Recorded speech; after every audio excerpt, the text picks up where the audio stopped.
La Commission européenne reconnaît qu'un miel sur 3 vendu en grande surface est un miel frauduleux. Ça veut dire quoi? Bon, en fait, c'est facile. Moi, j'étais acheteur pour un des plus gros importateurs français de miel et je répondais aux appels d'offres de la grande distribution française en marque distributeur. Donc, j'avais des demandes de certains clients qui me demandaient 400 tonnes de miel en pot de 1 kg, par exemple. Et les prix qui m'étaient demandés faisaient qu'on ne pouvait pas proposer du vrai miel à ce prix-là. Donc, ce qu'on faisait, c'est qu'on achetait du miel chinois, entre guillemets, donc des produits fabriqués en Chine, qui était en réalité un assemblage de sirop de sucre, colorant, arômes, qu'on conditionnait. Donc, pas de miel du tout. Pas de miel du tout. Rien provenant des abeilles. Non, ça n'avait jamais vu une abeille, ni de près, ni de loin. Donc, c'était des produits complètement artificiels, fabriqués en Chine, importés en très grosse quantité, à des prix imbattables, puisque moi, j'achetais ça moins d'1 € du kilo. Donc, vous voyez, pour du miel, on sait très bien que c'est impossible.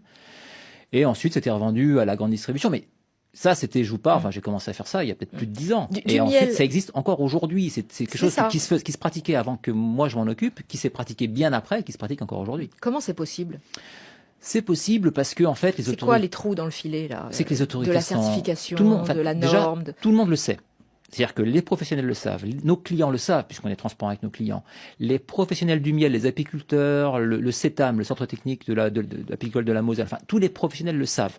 On sait très bien, la plus grosse fraude aux États-Unis concernait du miel importé de Chine, donc tout le monde sait très bien que le miel chinois n'est pas du miel. On sait en plus qu'il y a quasiment plus d'abeilles en Chine, tellement c'est un pays qui est pollué. Sauf que le consommateur ne va jamais voir miel de Chine sur le pot. Non, mais justement, en fait, le problème, c'est que... Vous parlez même d'un miel avec un miel chinois avec un certificat d'origine argentine. Argentine, Vietnam, oui, bien sûr. Il y a rien de plus facile que recevoir un conteneur de miel chinois dans n'importe quel pays un petit peu laxiste et de réobtenir un certificat d'origine pour le réexpédier.